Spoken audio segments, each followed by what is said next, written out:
ونتوكل عليه ونعوذ بالله من شرور أنفسنا ومن سيئات أعمالنا من يهده الله فلا مضل له ومن يضلل فلا هادي له ونشهد أن لا إله إلا الله وحده لا شريك له ونشهد أن سيدنا ونبينا وحبيبنا وشفيعنا وبارك وسلم تسليما كثيرا كثيرا أما بعد فأعوذ بالله من الشيطان الرجيم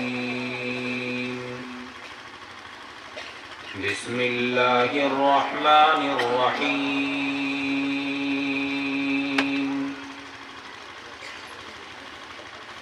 يا أيها النبي إنا أرسلناك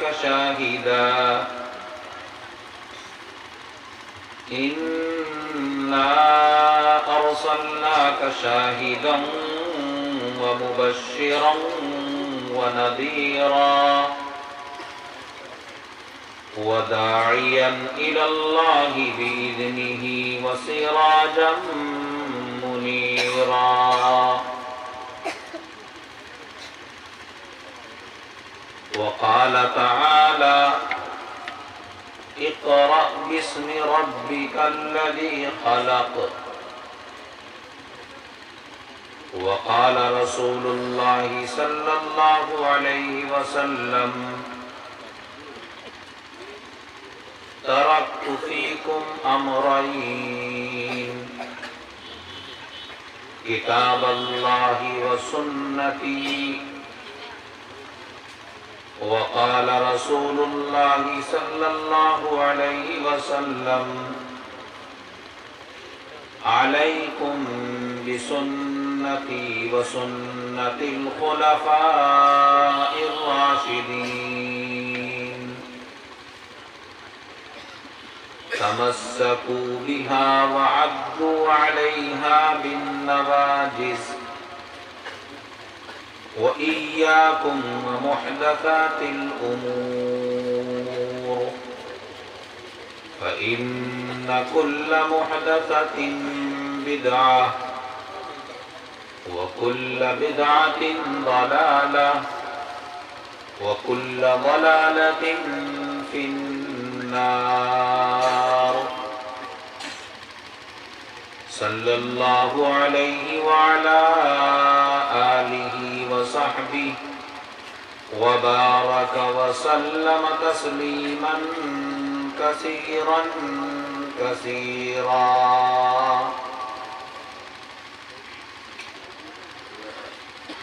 اسٹیج پر رونق افروز حضرات علماء کرام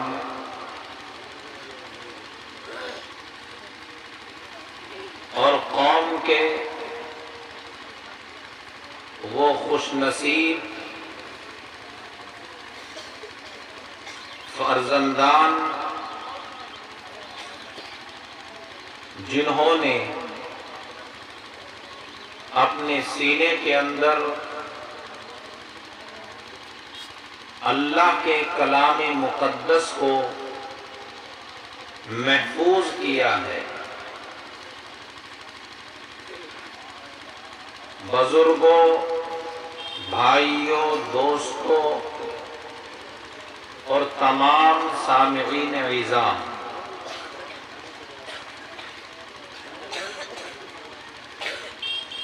آج کی یہ گھڑی اور آج کے یہ لمحات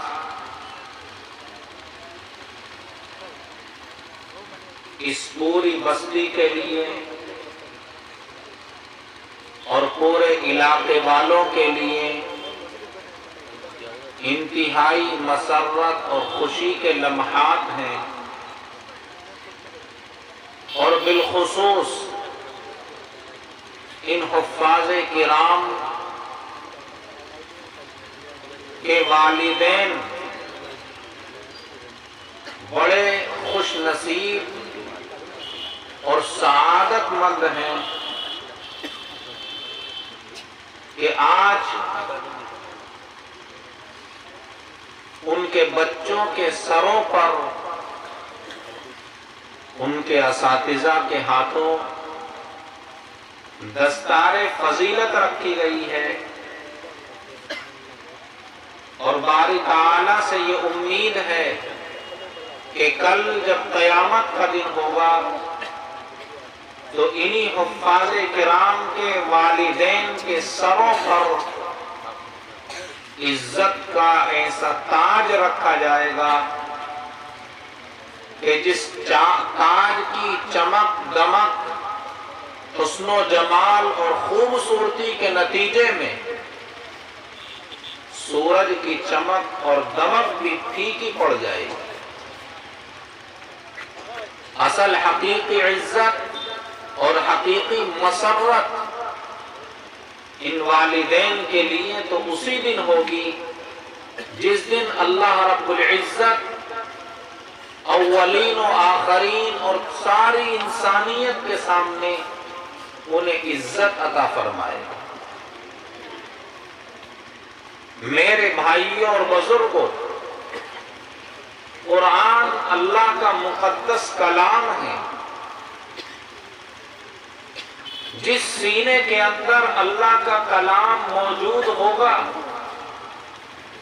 جس سینے کے اندر اللہ کا یہ کلام محفوظ ہوگا، جناب محمد رسول اللہ صلی اللہ علیہ وسلم نے یہ بشارت سنائی ہے، یہ خوشخبری سنائی ہے کہ ایسے لوگوں کو جہنم کی آگ نہیں کھا سکے گی۔ اللہ ایسے لوگوں پر جہنم کی آگ کو حرام کر دے گا جنہوں نے اپنے سینے میں اللہ کے کلام کو محفوظ کر رکھا ہوگا۔ یہی وہ خوش نصیب بندے ہیں جن کو اللہ کی طرف سے یہ پیغام سنایا جائے گا قیامت کے دن کہ قرآن کی ایک ایک آیت پڑھتے جاؤ اور جنت کے بلند درجوں پر ایک ایک درجہ کر کے چڑھتے چلے جاؤ۔ اللہ رب العزت قرآن کی جتنی آیتیں ہیں، ہر ایک آیت کے بدلے میں ان حفاظ کرام کے درجات کو جنت کے اندر بلند کرتا چلا جائے۔ بھائی اٹھاوڑی فرمانا اور برکت والا مجلس ہمارا خدا بودی نہ بودی اللہ رحمت نازل ہو، گناہ معاف করে দিবা আল্লাহ। ও কথা নিয়ে পড়ে আমরা বই সব কথা যদি বুঝি না, উর্দু ভাষা আমরা বুঝি না বুঝি আল্লাহ আল্লাহ রাসূলের কথা কইরা এর লাগি কথা মনে করি আমরা সবার করে বই কিছু আলোচনা হইতো না। বা সবার করে তো কষ্ট করে যদি আইছো আমার নামানোর জন্য আরো যে বলে মানুষ বলে দিতে লাগিয়া এর লাগি যারা মারা গেছেন যা আমার চেষ্টা করুন আর এমনটাই নিয়ম করে কাজে আমাদের কথা শেষ না হলে কিন্তু আমরা সব জমে বলবো ইনশাআল্লাহ। আর যারা মানুষ জানিয়ে যে পুরো কষ্ট করে উঠে আগে যাই, পুরো কষ্ট করে উঠে যাই, সব বলবো ইনশাআল্লাহ। সব বলবো পুরো কষ্ট করে আগে যাই।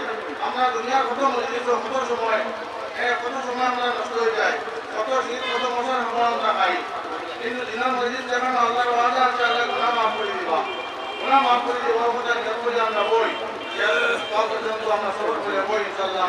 আমরা আমল রাখবো, আল্লাহ কবুল করুক। মাশাআল্লাহ মাশাআল্লাহ পুরো আগে যা করে বই যান, যারা উপর আছেন আপনারা বই যান ইনশাআল্লাহ, পুরো আগে যা বই যান। মাশাআল্লাহ বহুত মাননেওয়ালা মাশাআল্লাহ আগে যাওয়া বই যান। یہی بچے جو آج قرآن کریم کے حافظ بنے، یہی ہماری قوم کا نیا مستقبل بنیں گے۔ نہ معلوم اللہ تعالیٰ ان میں سے کس کو امام محمد قاسم النانوتوی بنا دے، کس کو حضرت تھانوی بنا دے، کس کو حضرت شیخ زکریا بنا دے، اس کے بارے میں کچھ کہا نہیں جا سکتا۔ اور یہ جو آج چھوٹے چھوٹے بچے اپنے سینے کے اندر اللہ کے مقدس کلام کو، پاکیزہ کلام کو محفوظ کر رہے ہیں، حافظ قرآن بن رہے ہیں اور عالم دین بن رہے ہیں اور مفتیان کرام بن رہے ہیں، اور پھر اس مسلمان قوم کی دینی اور مذہبی ضرورت کو پورا کر رہے ہیں، یہ در حقیقت انہی مدارس اسلامیہ کا فیض ہے، انہی دینی مکاتب کا فیض ہے، جن کی بنیاد حضرت مولانا محمد قاسم صاحب نانوتوی علیہ الرحمہ نے ڈالی تھی۔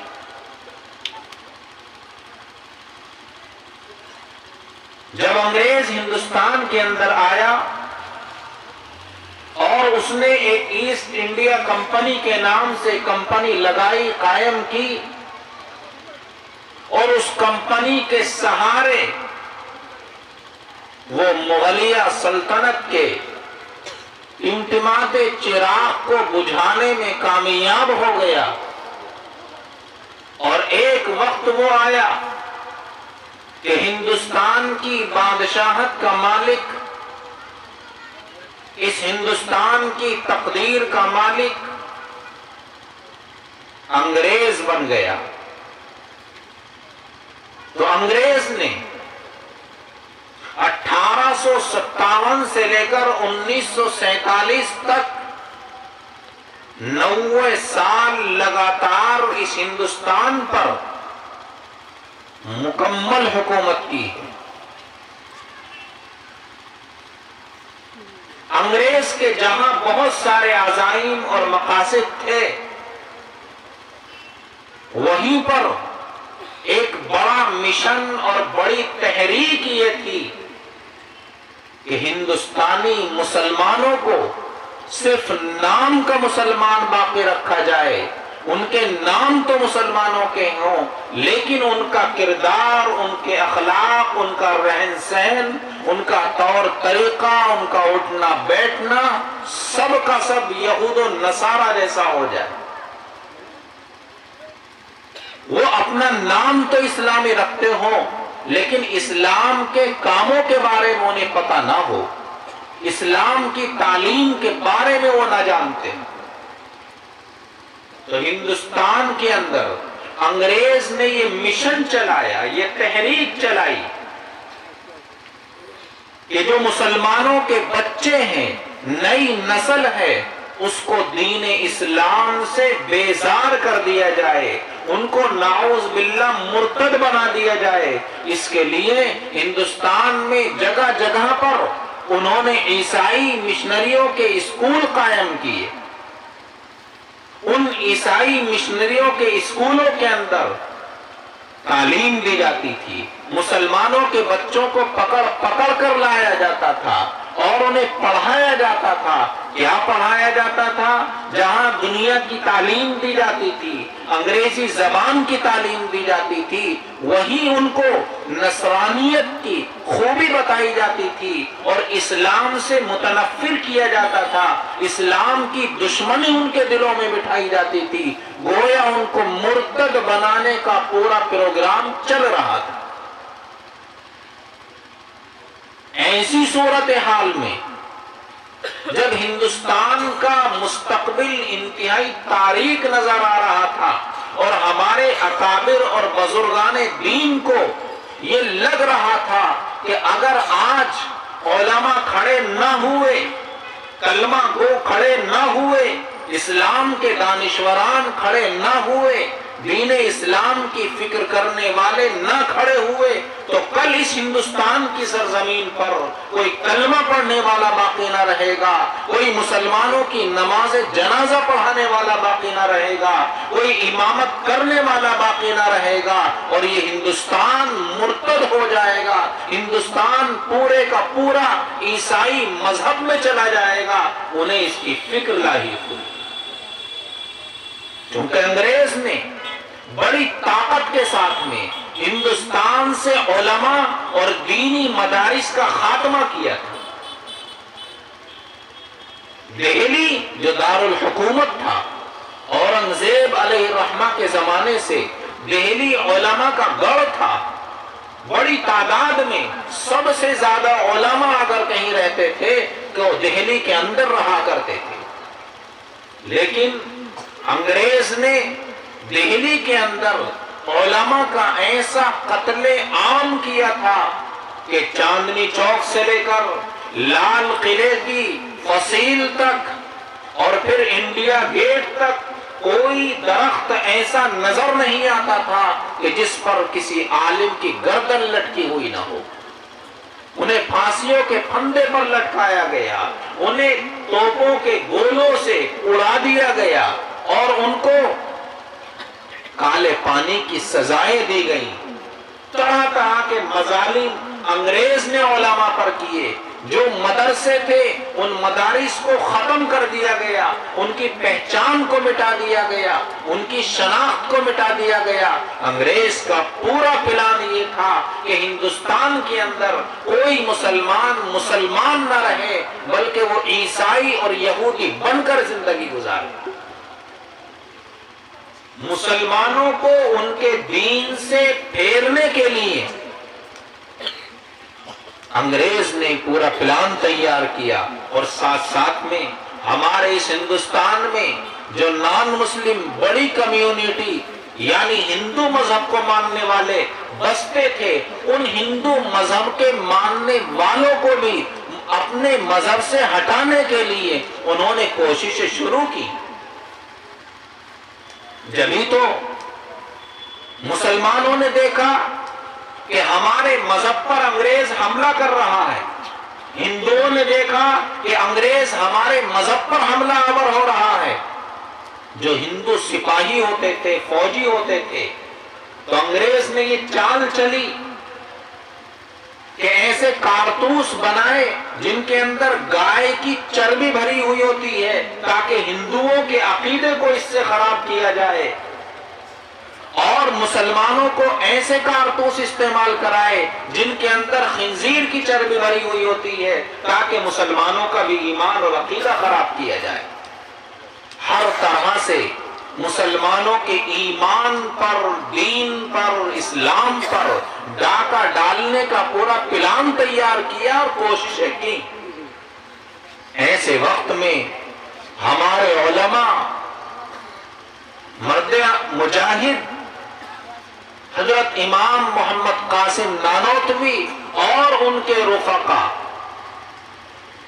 سر جوڑ کر بیٹھتے ہیں، اس امت کی فکر کرتے ہیں، اور اس امت کی فکر کر کے یہ طے کرتے ہیں کہ ہمیں مدرسے قائم کرنے چاہیے، ایسے مدرسے بنانے چاہیے کہ جن مدرسوں میں ہم مسلمانوں کے غریبوں کے بچوں کو پکڑ پکڑ کر لائیں اور قرآن سکھلائیں، انہیں کلمہ اور نماز سکھلائیں، اور ان کو عالم دین بنائیں، تاکہ کل اپنے اور اپنے قوم کی ایمان کی حفاظت کرنے والے یہ بچے بن جائیں۔ ہم ایسی نسل تیار کر کے چلے جائیں کہ جس نسل کے کاندھوں پر ہندوستان کے مسلمانوں کے دین اور اسلام کی حفاظت کی ذمہ داری۔ چنانچہ اس کام کے لیے انہوں نے سرزمین دیوبند کے اندر دہلی سے 160 کلومیٹر دور ایک دیہات کے اندر، دیوبند اس زمانے میں ایک گاؤں تھا، ایک دیہات تھا، دہلی کے اندر نہیں، اس لیے کہ دہلی سرخیوں میں تھی۔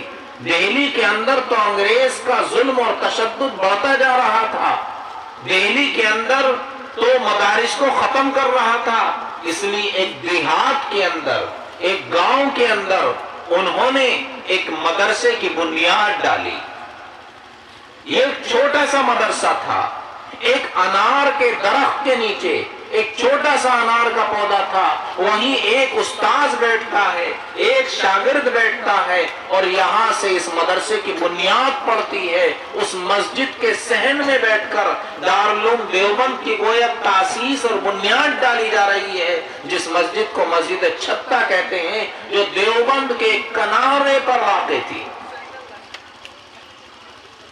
اور اللہ پاک نے ان بزرگوں کے اخلاص کو ایسا قبول فرمایا کہ دارالعلوم دیوبند اب ایک مدرسہ نہ رہا، بلکہ یہ ایک تحریک بن کر کھڑی ہو گئی، یہ ایک فکر بن کر کھڑی ہو گئی۔ ہندوستانی مسلمانوں کا کلچر اور ہندوستانی مسلمانوں کا ایک عقیدہ بن کر کھڑی ہو گئی۔ اور دارالعلوم دیوبند ایک ایسا بافیض ادارہ بنتا چلا گیا کہ اس کے فضلاء اور اس سے علمی پیاس بجھانے والے آج دنیا کے ہر کونے کے اندر موجود ہیں۔ نہ جانے ہندوستان، پاکستان، بنگلہ دیش، افریقی ممالک، یورپین ممالک، کینیڈا، فرانس اور نہ جانے دنیا کے تمام ملکوں کے اندر ان جیسے دینی مدارس کا جال بچھا ہوا ہے۔ پوری دنیا کے اندر چلنے والے یہ دینی مدارس، یہ در حقیقت فکر نانوتوی کے ترجمان ہیں۔ یہ اسی فکر کا نتیجہ ہے جو حضرت مولانا محمد قاسم صاحب نانوتوی علیہ الرحمہ لے کر کھڑے ہوئے تھے۔ اور آج آپ دنیا میں کہیں بھی چلے جائیے، دارالعلوم دیوبند کا فیض ہر جگہ موجود ہے۔ حضرت شیخ الاسلام مولانا حسین احمد مدنی نور اللہ مرقدہ آسام کے علاقے میں اتنے اسفار کیا کرتے تھے کہ شاید انہوں نے ہندوستان کے کسی خطے میں اتنے اسفار کیے۔ انہوں نے یہاں کے لوگوں کے دین کو بچانے کی جدوجہد کی، فکر کی۔ اور آج انہی بزرگان دین کی برکتوں کا نتیجہ ہے کہ آپ پورے آسام کے اندر چلے جائیے، ہر گاؤں کے اندر، ہر دیہات کے اندر، ہر شہر کے اندر آپ کو یہ مدارس اسلامیہ مل جائیں گے۔ یہ چھوٹے چھوٹے مدرسے مل جائیں گے، بڑے بڑے مدرسے مل جائیں گے۔ ہر مدرسہ اپنے کام کے اندر لگا ہوا ہے، اس کی ایک فکر ہے، وہ مشن ہے۔ وہ مشن کیا ہے میرے بھائیوں اور بزرگوں؟ وہ مشن یہی ہے کہ ہماری قوم کے بچے ہماری دینی ضرورت کو پورا کرنے والے بن جائیں۔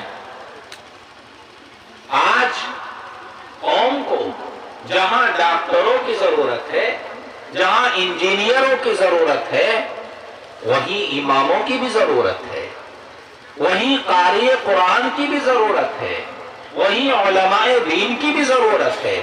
ہماری مذہبی ضرورت کو پورا کرنے کے لیے یہ اسکول ہمارے کام نہیں آتے، یہ کالج اور یونیورسٹیاں ہماری مذہبی اور دینی ضرورت کو پورا نہیں کرتی۔ ہماری دینی ضرورت کو پورا کرنے والے یہی دینی مدارس ہیں۔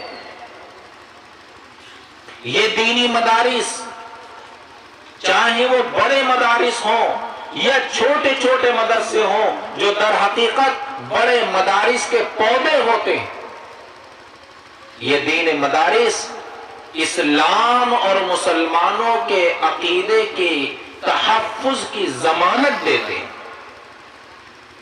اگر ہندوستان کی سرزمین پر یہ مدارس اسلامیہ نہ ہو تو یاد رکھیے آج ہمارے جنازے کی نماز پڑھانے والے نہیں ملیں گے۔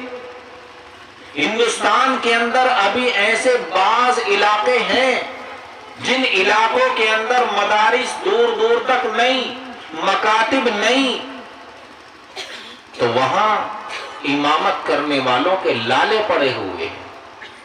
کوئی امام نہیں ملتا انہیں.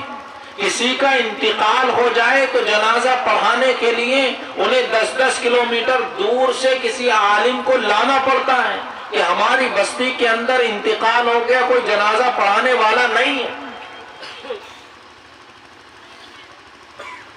اور یہ کوئی مبالغے کی بات نہیں. ابھی تقریباً 15 دن پہلے میرے پاس ایک ٹیلی فون آیا کہ ایک مسئلہ معلوم کرنا. مسئلہ کیا معلوم کرنا ہے کہ صاحب ایک نوجوان لڑکی کا انتقال ہو گیا اور پورے گاؤں میں قریب قرب و جوار میں کوئی نماز جنازہ پڑھانے والا ہی نہیں ملا. صبح سے شام تک تلاش کیا, کوئی آدمی ملا نہیں, تو بغیر نماز جنازہ پڑھائے ہوئے ایسے ہی قبر میں دفن کر دیا ہے. اب کیا کریں؟ یہ مسئلہ 15 دن پہلے اور بہت دور کا نہیں, دارالعلوم دیوبند سے تقریباً 200 کلومیٹر دور سے یہ فون آیا. کوئی جنازہ پڑھانے والا نہیں تھا, ایسے ہی دفن کر دیا ہے. اب کیا کرنا چاہیے؟ ہم نے ان کو مسئلہ بتایا کہ اب تو مسئلہ یہ ہے کہ 2-4 آدمی اکٹھے ہو کر اسی حالت میں قبر پر جا کر جنازے کی نماز ادا کر لیں. لیکن یہ ایک لمحہ فکریہ ہے کہ آج بھی ہندوستان کے اندر ایسے علاقے موجود ہیں جہاں لوگوں کو نماز پڑھانے والا میسر نہیں ہے.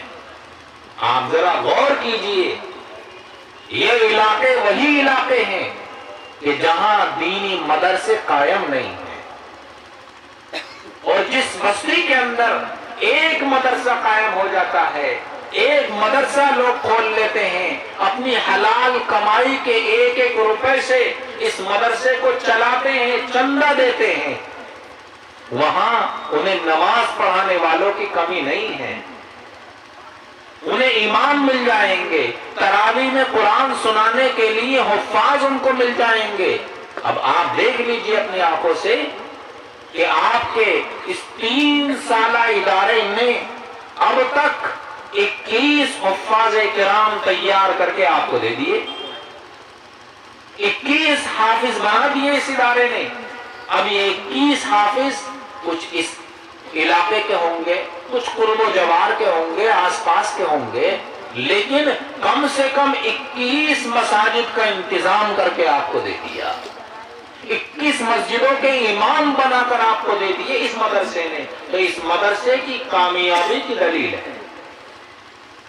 اور جن لوگوں نے مدرسے میں اپنی حلال کمائی سے چندہ دیا ہوگا, 1-1, 2-2 روپیہ خرچ کیا ہوگا, ان لوگوں کے لیے یہ خوش نصیبی کا ذریعہ ہے کہ آخرت میں اللہ تعالی انہیں ان حفاظ کرام کی شفاعت اور ان کی سفارش نصیب کرے گا. 1-1 حافظ قرآن کو 10-10 لوگوں کے بارے میں یہ اختیار دیا جائے گا کہ ان 10 آدمیوں کو جن کو تو چاہتا ہے اپنے ساتھ جنت میں لے جا. 1-1 حافظ قرآن اپنے ساتھ 10-10 لوگوں کو, اور کیسے لوگوں کو؟ یوں فرمایا جن کو ان کی بدعمالیوں کے نتیجے میں جہنم میں جانا واجب ہو چکا ہوگا, ایسے 10 آدمیوں کے بارے میں 1-1 حافظ قرآن کا قیامت کے دن اللہ سے سفارش کرے گا اور اپنے ساتھ 10 لوگوں کو جنت میں لے جائے گا. کیا وہ لوگ جو ان حفاظ قرآن پر اپنی حلال کمائی لگاتے ہیں, خرچ کرتے ہیں, مدرسے میں چندہ دیتے ہیں, کیا وہ لوگ اس کے مستحق نہیں ہوں گے کہ جن کے پیسے سے انہوں نے علم دین حاصل کیا, یہ لوگ اپنے محسنین کو, احسان کرنے والوں کو فراموش کر دیں گے, بھول جائیں گے؟ ہرگز نہیں, یہ اپنے ساتھ ان لوگوں کو جنت میں لے کر جائیں گے. پیغمبر علیہ السلام نے فرمایا جب انسان مر جاتا ہے اس کا نامہ اعمال بند کر دیا جاتا ہے, اب نیکیاں نہیں لکھی جاتی. مگر یہ فرمایا کہ 3 قسم کے کام ایسے ہیں اگر بندے نے دنیا کے اندر کیے تو مرنے کے بعد بھی اس کو ثواب ملتا رہے گا، اس کے نامہ اعمال میں نیکیاں لکھی جاتی رہیں گی۔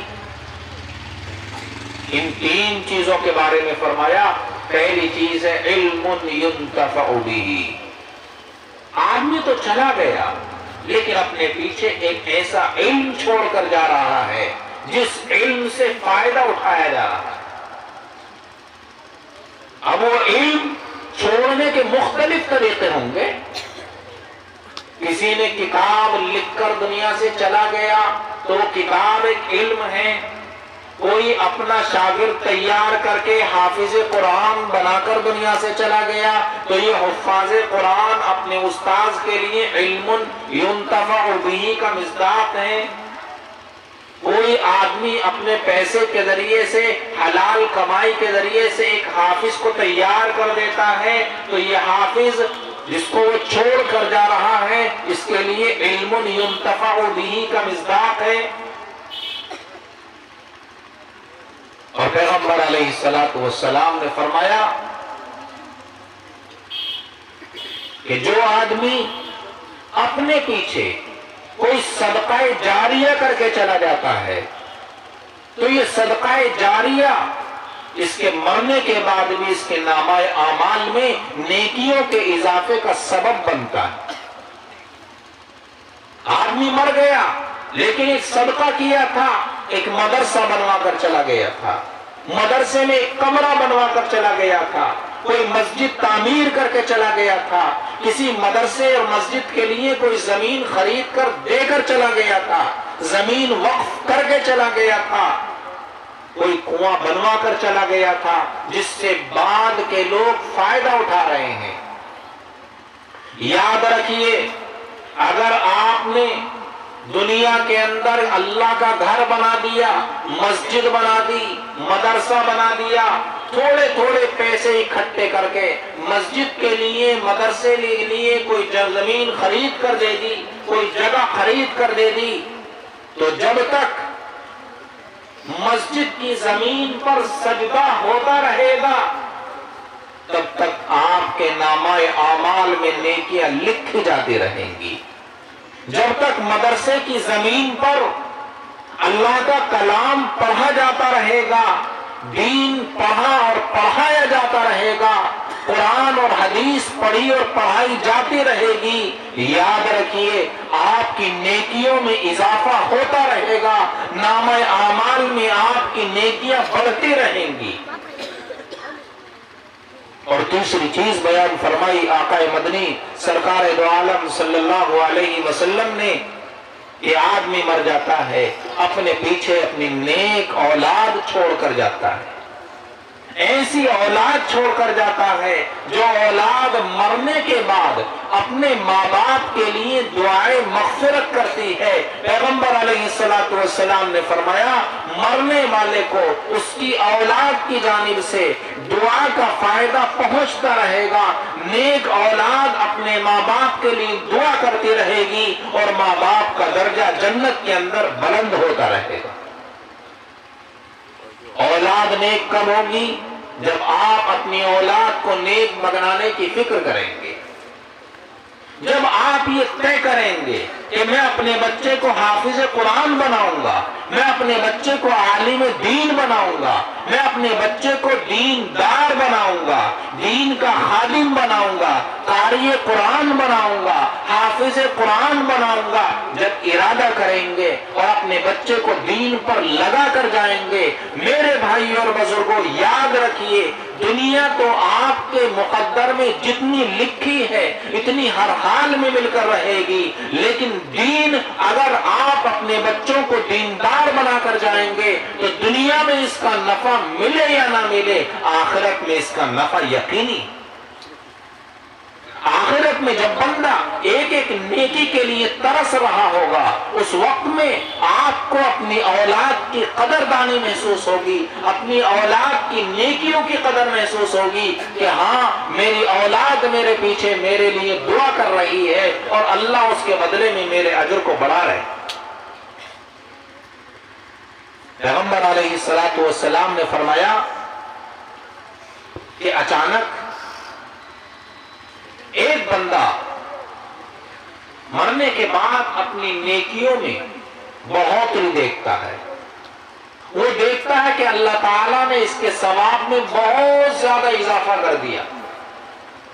تو وہ اللہ سے عرض گزار ہوتا ہے، اے الہ العالمین، میں نے تو اب کوئی نیکی نہیں کی، میں تو مر گیا تھا، اچانک میں دیکھتا ہوں کہ میری نیکیوں میں بہت زیادہ اضافہ ہو گیا ہے. یہ نیکیاں کہاں سے آ گئی میرے مرنے کے بعد؟ اللہ تعالیٰ فرمائے گا تمہاری نیکیوں میں، تمہارے نامہ اعمال کے اندر جو یہ اضافہ ہو رہا ہے، نیکیاں لکھی جا رہی ہیں مرنے کے بعد بھی. لِاسْتِغْفَارِ وَلَدِكَ لَهُ، تمہارے بچے نے، تمہاری اولاد نے تمہارے لیے دعا کی تھی، اس کا ثواب تمہیں مل رہا ہے. اس لیے میرے بھائیوں اور بزرگوں، اپنی اولاد کو ایسا بنا کر جاؤ جو آپ کے مرنے کے بعد آپ کے لیے دعا کرے. ایسا نہ بنا کر جاؤ کہ آپ کی وفات کے بعد وہ آپ کی نماز جنازہ میں شریک بھی نہ ہو سکے.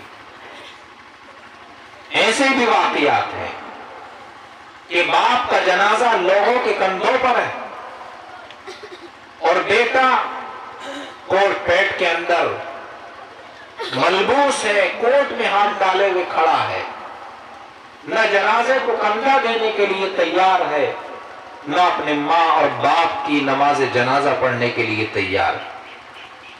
وہ اپنے دوستوں سے کہتا ہے کہ تم پڑھ کر آ جاؤ، میرے کپڑے ٹھیک نہیں ہیں. بڑے بد نصیب ہیں وہ لوگ جو اپنے ماں باپ کی نماز جنازہ پڑھنے سے بھی محروم رہتے. لیکن میں تو یہ کہوں گا کہ اس میں قصور ان کے والدین کا بھی ہے. انہوں نے اپنے بچوں کی ایسی تربیت کیوں نہیں کی؟ انہوں نے اپنے بچوں کو ایسا کیوں نہیں بنایا کہ ان کے بچے، ان کے اولاد ان کے مرنے کے بعد ان کے کام آتی؟ میرے بھائیوں، یہ زندگی تو 50-60 سالہ زندگی ہے اور ایک دن ختم ہو جائے گی. مرنا تو ہر ایک کو ہے، دنیا سے ہر ایک کو جانا ہی جانا ہے. ہم اپنے لیے کچھ سامان کر کے جائیں، کچھ ذخیرہ کر کے جائیں، اپنی اولاد کو نیک بنا کر جائیں، اپنی اولاد کو اللہ کا دین دے کر جائیں، تو اللہ کی ذات سے امید ہے کہ یہ اولاد آخرت میں آپ کے کام آئے گی. تو میں یہ عرض کر رہا تھا کہ یہ مدارس دینیہ آپ کے لیے، آپ کے دین کے لیے، آپ کے ایمان کے لیے ایک حفاظت کا ذریعہ. مسلمانوں، آج امت مسلمہ کے کاندھوں پر اور ہندوستانی مسلمانوں کے کاندھوں پر یہ بہت بڑی ذمہ داری ہے کہ اپنے مدرسوں کی حفاظت خود کریں.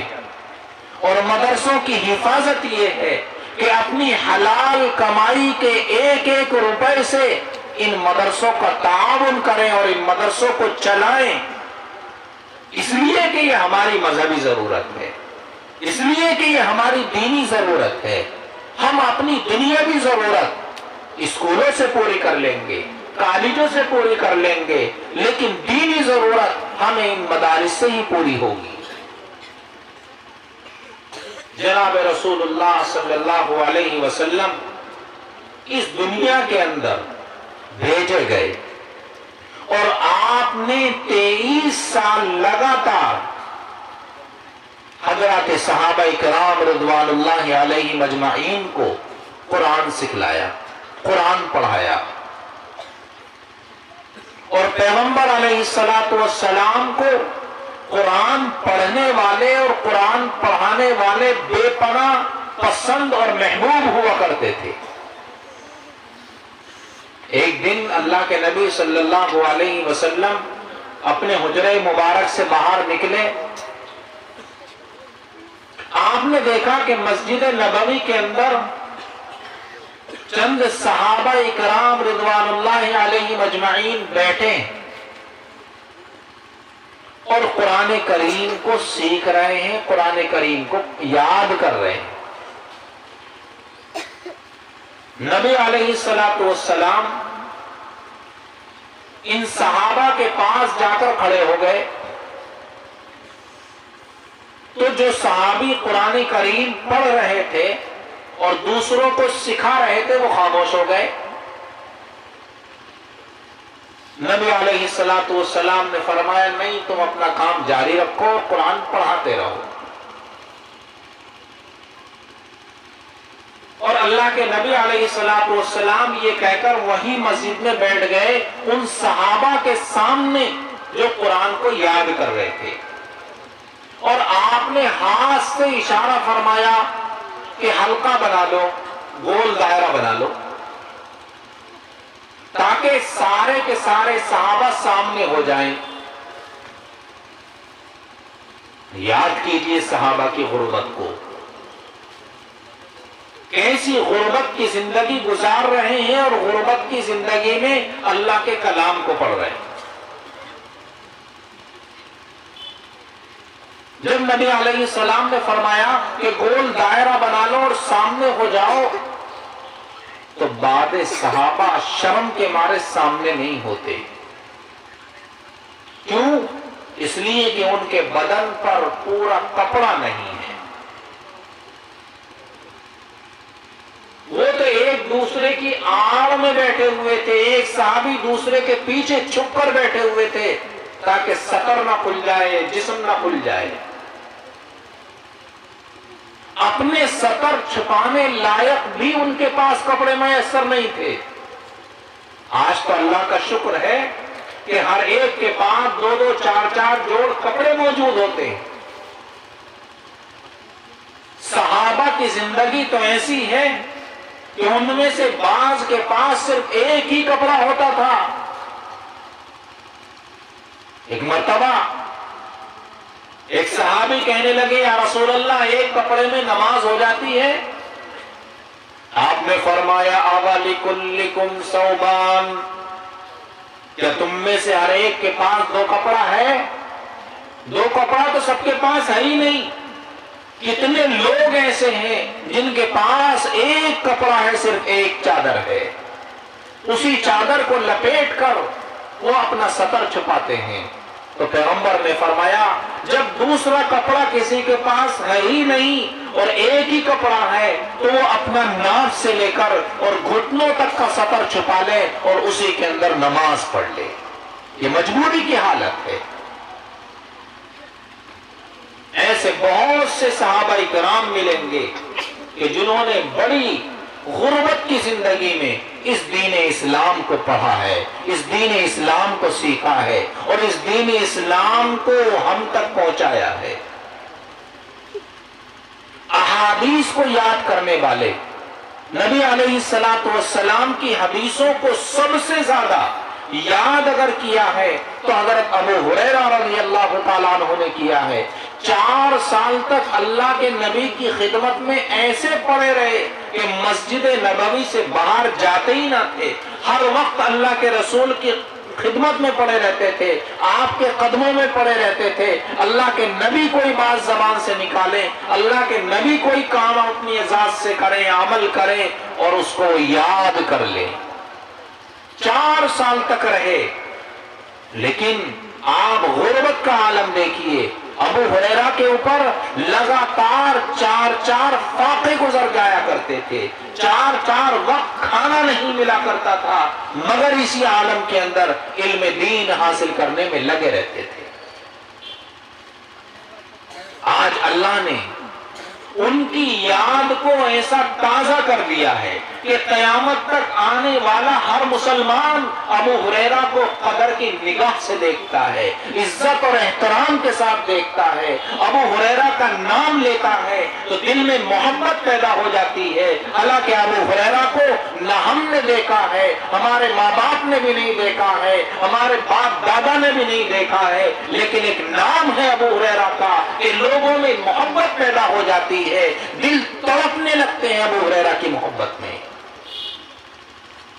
جس خدا نے آپ کے نام کو اتنا زندہ کر دیا، اسی خدا نے، جس خدا نے فرمایا تھا اپنے نبی علیہ السلام کی شان میں وَرَفَعْنَا لَكَ ذِكْرَكَ، اے محمد ہم نے آپ کے ذکر کو، آپ کی یاد کو بہت بلند کر دیا ہے، بہت اونچا کر دیا ہے۔ اللہ نے آپ کی یاد کو، آپ کے ذکر کو دنیا میں بلند کیا، آخرت میں بلند کیا، اللہ نے آپ کے شاگردوں کو بھی بلند کر دیا۔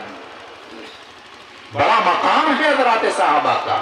حضرات صحابہ اکرام ہمارے اس دین کی جڑ اور بنیاد ہیں۔ یہ جو دین ملا ہے، یہ جو قرآن ملا ہے، یہ جو حدیث ملی ہے، یہ جو سنت ملی ہے، یہ کہاں سے ملی ہے؟ یہ انہی حضرات صحابہ اکرام کی محنتوں کے نتیجے میں آپ تک اور ہم تک پہنچی۔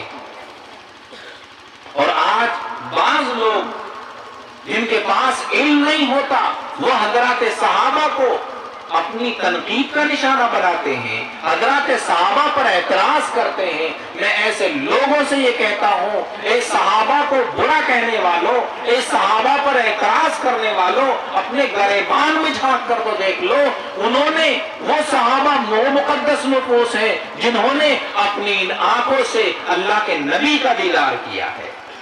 صحابہ وہ کی ہستیاں ہیں جنہوں نے اپنے کانوں سے اللہ کے نبی کی باتیں سنی ہیں۔ تم وہ آنکھ کہاں سے لے کر آؤ گے جس آنکھ نے نبی کو دیکھا ہو؟ وہ کان کہاں سے لے کر آؤ گے جن کانوں نے اللہ کے نبی کی پیاری آواز کو سنا ہو؟ اللہ کے نبی نے تو اپنے صحابہ کے بارے میں بشارت سنا دی ہے کہ جس نے مجھے ایمان کی حالت میں دیکھا ہے، جس نے مجھے ایمان کی حالت میں دیکھا ہے، اللہ نے جہنم کی آگ کو ان پر حرام کر دیا ہے۔ یاد رکھیے، اس کائنات میں صرف صحابہ کی جماعت ایک ایسی جماعت ہے کہ اللہ ان سے راضی ہو گیا ہے اور اللہ نے جہنم کی آگ کو ان پر حرام کر دیا ہے۔ حضرات صحابہ کا جنت میں جانا یقینی ہے۔ ایک ایک صحابی جنتی ہے، جنتی ہونے کی اللہ کے نبی نے بشارت دے دی ہے۔ جس نے مجھے ایمان کی حالت میں دیکھا ہے، ایمان پر اس کا خاتمہ ہوا ہے، اللہ کے نبی نے فرما دیا حرم اللہ علیہ النار، اللہ نے جہنم کی آگ کو اس پر حرام کر دیا۔ تو انہی صحابہ کرام رضوان اللہ علیہم اجمعین کی قربانیوں کے نتیجے میں، جنہوں نے اپنی زندگی قرآن کو سیکھنے میں لگا دی، قرآن کو پڑھنے میں لگا دی، اور مسجد نبوی کے اندر سب سے پہلا مدرسہ قائم کیا تھا جس کو آپ آج کل صفہ کہتے ہیں۔ یہی مقام صفہ جو مسجد نبوی میں حجرے کے پاس میں روضہ اقدس کے برابر میں ایک چھوٹا سا چبوترا بنا ہوا ہے، اسلام کا سب سے پہلا مدرسہ ہے۔ یہی سب سے پہلے قرآن کی تعلیم ہوئی ہے، یہی حدیثیں یاد کی جاتی تھی، یہی قرآن یاد کیا جاتا تھا۔ تو ان قرآن پڑھنے والوں کی نسبت تو بڑی اونچی نسبت ہے۔ ہم ان حفاظ قرآن کی عزت کریں۔